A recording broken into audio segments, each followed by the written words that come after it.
तो स्वस्थ वृत्ति के जो आयाम हैं, इसमें सबसे पहले हम जानें कि स्वस्थ दरअसल हम कहेंगे किसे, कौन स्वस्थ होगा। संस्कृत में श्लोक है, बड़ा भारी श्लोक है, पर मैं उसे दोहराऊंगी नहीं। पर उसका अर्थ यही है कि सारे दोष जो हम आयुर्वेद में वात पित्त कफ 3 दोष मानते हैं, तीनों का सम मात्रा में होना, उनकी जो निर्धारित मात्रा है उसमें उनका होना। फिर सम अग्नि, जो 13 प्रकार की जठराग्नि है उनका समान मात्रा में होना, उनका अपनी अपनी क्रिया में संलग्न होना। सम धातु, जो सप्त धातु अष्ट धातु, इनका सम मात्रा में होना, जो निर्धारित मात्रा है शरीर में उस मात्रा में होना। और सम मल क्रिया, मल की क्रिया भी समान रूप में होना चाहिए। लेकिन इसके बाद की लाइन है मन, आत्मा प्रसन्न हो, मन प्रसन्न हो और इंद्रियां भी प्रसन्न हो। जब इंद्रियां प्रसन्न होंगी तभी वह अपने अपने कार्य में संलग्न रहेंगी। मन प्रसन्न होगा तो मानसिक रोगों से दूर रहेंगे, और आत्मा प्रसन्न हो तो सर्वांग सुख होगा। मैं बड़े ही अभिमान और गर्व के साथ इस बात की चर्चा करना चाहूँगी कि केवल आयुर्वेद पद्धति ही विश्व की एकमात्र ऐसी पद्धति है जिसमें स्वस्थ रहने का मूल तत्व बताने के लिए आत्मा को समावेशित किया गया है। बहुत पूर्व हमारे चिकित्सा उद्देश्य है कि स्वस्थ व्यक्ति के स्वास्थ्य को बनाए रखना। इसके लिए जिन चीज़ों के पालन के लिए हमको निर्देशित किया गया है वो है दिनचर्या, यानी सवेरे ब्रह्म मुहूर्त में उठने से लेकर सायंकाल होने तक हमें क्या क्या करना चाहिए, किस तरह करना चाहिए, किस तरह की प्रकृति के व्यक्ति को किस तरह की चीज़ जो होती है वो उत्तम होती है। तत्पश्चात रात्रिचर्या, यानी सूर्य डूबने से लेकर निद्रा की अवस्था तक क्या क्या करना चाहिए। ये दिनचर्या और रात्रिचर्या, ये ऐसा नहीं है कि हमारे विद्वानों ने बिना सोचे समझे ही इनको निर्धारित कर दिया। आज के यदि वैज्ञानिक दृष्टिकोण से हम एक एक चर्या को यदि देखें तो हमें ज्ञात होगा कि वर्षों पूर्व ही हमने आज के सारे मानदंडों को पा लिया था, और पूर्णतः वैज्ञानिक स्वरूप से उन्होंने स्वस्थ रहने के लिए इन चर्याओं को निर्धारित किया था। दिनचर्या, रात्रिचर्या और ऋतुचर्या, ये हैं शारीरिक स्वास्थ्य सम बनाने के, यानी हमारा स्वास्थ्य बना रहे इसके लिए इन चर्याओं का पालन करना। किंतु मानसिक स्वास्थ्य के लिए एक बहुत अच्छे विषय का विवेचन है, वो है सद्व्रत। ऐसा घेरा, ऐसा चक्र जो मन को नियंत्रण में करे, जो आपको संस्कारवान बनाए, जो आपको सज्जनता का पाठ सिखाए, जो आपको और आपके आत्मा को ऐसे मार्ग की ओर ले जाए जो कि संस्कारित हो। यह सद्व्रत में बताया गया है ताकि आपका मानसिक स्वास्थ्य जो है वो सही रहे। पर ये जो चर्याएं मैंने बताई हैं ये अत्यंत विस्तृत और व्यापक स्वरूप है इनका। हम इनको यदि बहुत संक्षिप्त समय में संपूर्ण रूप से कहना चाहें तो मेरे ख्याल से ये इन चर्याओं के साथ इनका अनादर करना होगा, इसलिए इनकी चर्चा बस यहीं तक। आज हम केवल चर्चा करेंगे होता है ऋतुचर्या, ऋतुओं के हिसाब से चर्या करना, आहार विहार करना, रहन सहन करना, यही ऋतुचर्या है। लेकिन ऋतुचर्या भी बहुत व्यापक है। ऋतुचर्या कैसे की जाए, ऋतुओं क्यों, कैसे, कब, क्या करना चाहिए, लेकिन इतनी व्यापक चीज़ को हम इतने संक्षिप्त समय में नहीं कह सकते। इसलिए आज का सब्जेक्ट है ऋतुचर्या क्यों, हमें क्यों करना चाहिए ऋतुचर्या। तो जैसा हम सभी जानते हैं कि हमारी भौगोलिक स्थितियों के हिसाब से हमारी पृथ्वी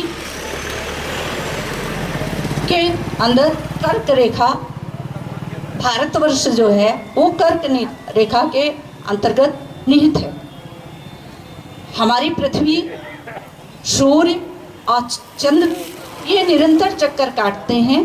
पृथ्वी सूर्य का चक्कर काटती है और चंद्रमा पृथ्वी का। इनकी निर्धारित दिवस हैं, निर्धारित अवस्थाएं हैं, जिन अवस्थाओं में ये अपने चक्र को पूर्ण करते हैं। हमारी पृथ्वी स्वयं भी अपनी धुरी पर उसका चक्कर काटती रहती है, यानी ये स्वयं भी घूमती रहती है।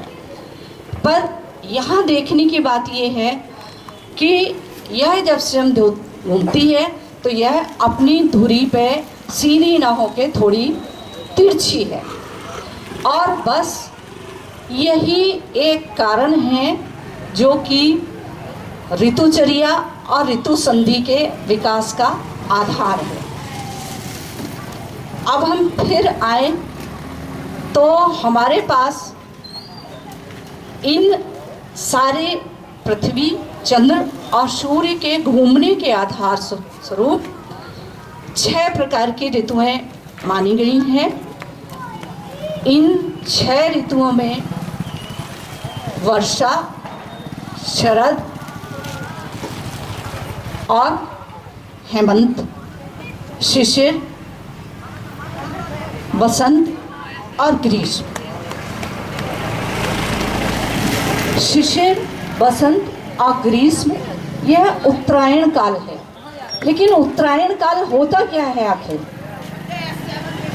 हमने जैसे बताया कि हमारी पृथ्वी जो है वो धुरी पर थोड़ी झुकी हुई है और इन सीधी किरणों में प्रचंड ऊष्मा होती है। इतनी ऊष्मा होती है कि यह पृथ्वी पर सारे जीव जंतुओं को, चर अचर जितने प्राणी हैं, वनस्पतियों को भी झुलसा देती है। सारा जलीय अंश सोख लेती है, सारी सौम्यता नष्ट हो जाती है, उष्णता बढ़ जाती है, दिन बड़ा, रात छोटी हो जाती है और चंद्रमा जो अपनी सौम्य किरणें बिखेरता है वो ऊष्मा के कारण उनकी सौम्यता नष्ट हो जाती है। अब निश्चित रूप से जब जलीय अंश समाप्त हो जाएगा, सौम्यता नष्ट हो जाएगी, मनुष्य उष्णता से विकल हो जाएगा तो शीत चीज़ों की ओर आकृष्ट होगा। और इस दौरान हमारी पृथ्वी पर चर अचर जीव जंतु, पेड़ पौधे सभी में कटु, तीक्ष्ण और कसाय रस की वृद्धि हो जाती है। और यह वृद्धि जो होती है यह मनुष्य के बल को कम कर देती है। यह उत्तरायण काल है जब सूर्य अपनी रश्मियों की उष्णता के कारण हमारी पृथ्वी से सब कुछ ले लेता है, वो स्वयं ग्रहण कर लेता है। इसलिए इसको कहते हैं आदान काल। ऐसा ही दूसरा काल है जो बाकी 3 ऋतुओं में होता है, वर्षा, शरद और हेमंत में।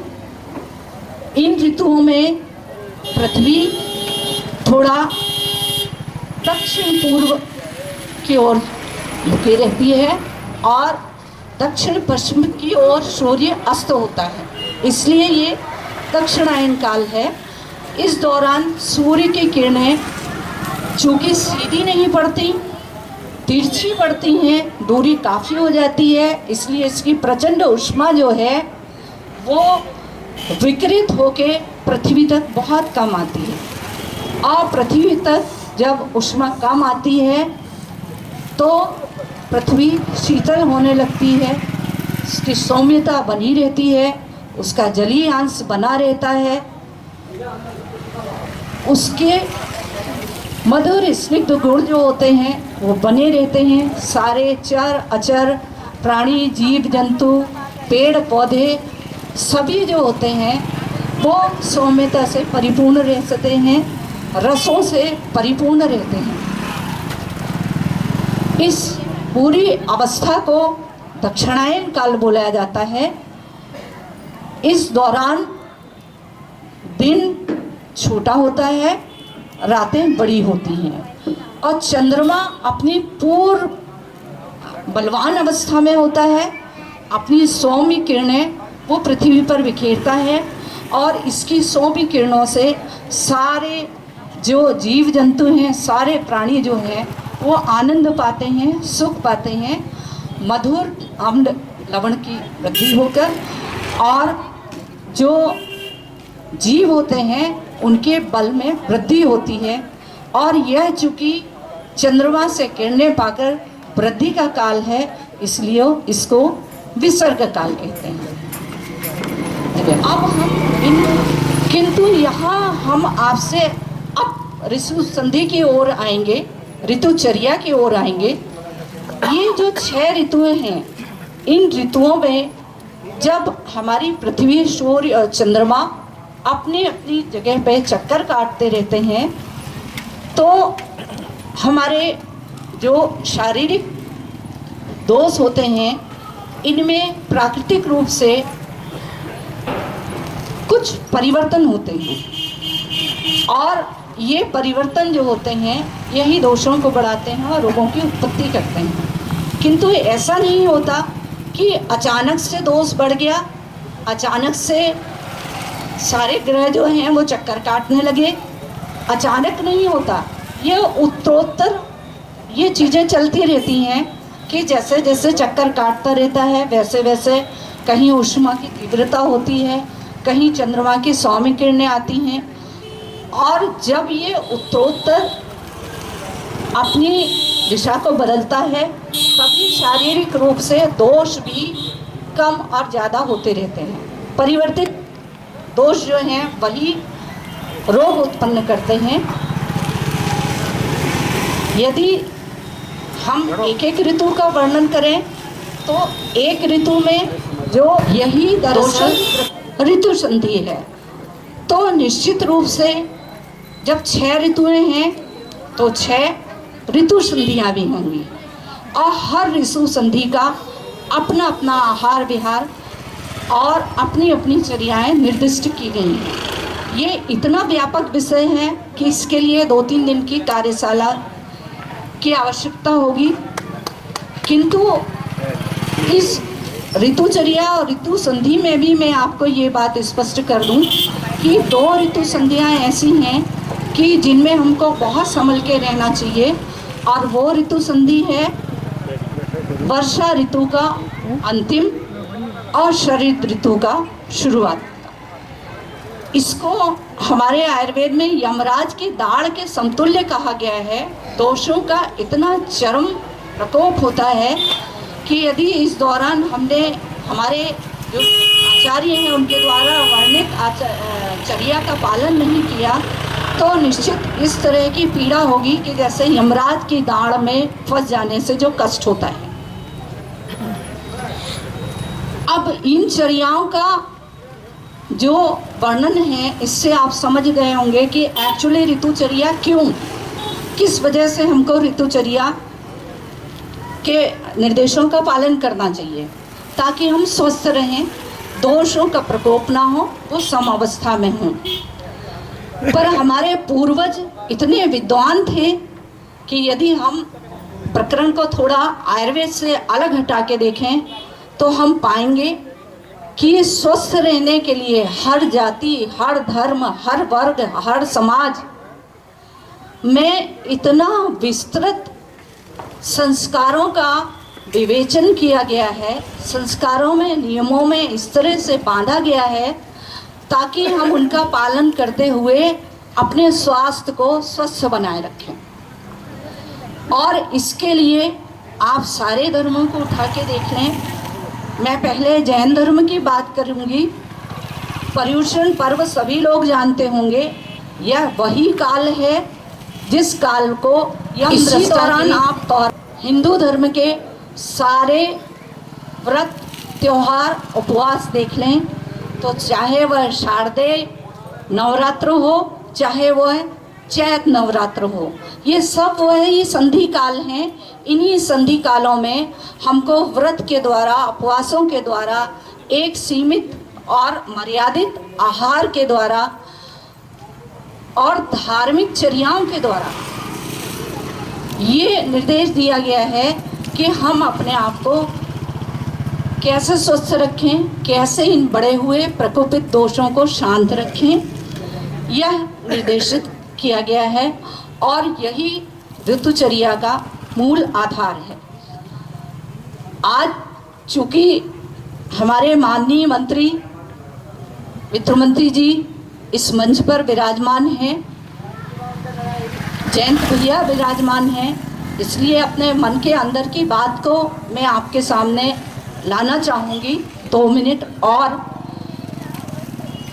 हम लोगों के स्वास्थ्य को स्वस्थ रखने के लिए करोड़ों रुपयों का बजट खर्च कर रहे हैं, नित नई नई योजनाएं बना रहे हैं। WHO लगातार इस ओर प्रयास में है, हर बार योजना बनाता है, लेकिन उन योजनाओं के परिणाम बहुत अपेक्षित नहीं हैं और फिर हमें नई योजना बनाना पड़ती है।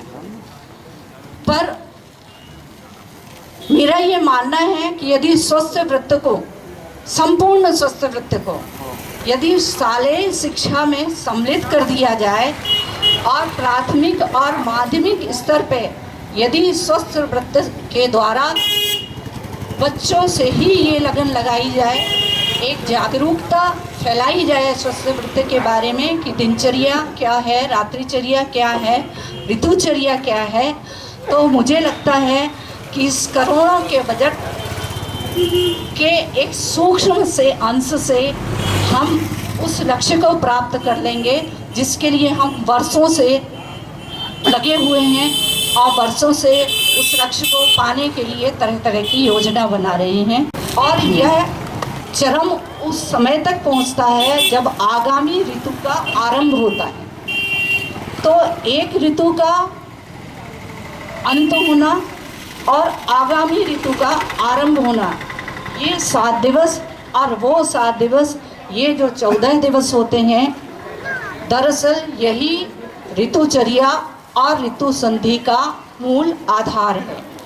और इसी दौरान हमें आचार्यों ने, हमारे जो पूर्वज हैं, उन्होंने इस बात का संकेत किया है कि यह दोष परिवर्तित होने का समय है। इस समय हमको अपनी चर्या को इस तरह व्यवस्थित करना होगा कि दोष जो हैं वो समावस्था में रहें। अपना खान पान, अपना आहार, सारी चीज़ों को एक व्यवस्थित में रखना पड़ेगा।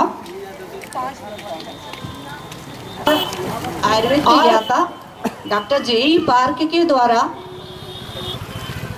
अपने चिकित्सकीय अनुभवों और अपने ज्ञान से इस बात को निर्धारित किया गया कि स्वस्थ रहने की दिशा में आत्मा का स्वस्थ होना बहुत आवश्यक है। और उन्होंने अपनी परिभाषा में स्पिरिचुअल हेल्थ का जिक्र किया और बाद में WHO ने भी इस बात को स्वीकार किया कि स्वस्थ रहने के लिए स्पिरिचुअल हेल्थ बहुत आवश्यक है। तो यह तो हुई हमारी स्वस्थ रहने की परिभाषा। अब आए हम फिर ऋतुचर्या के ऊपर।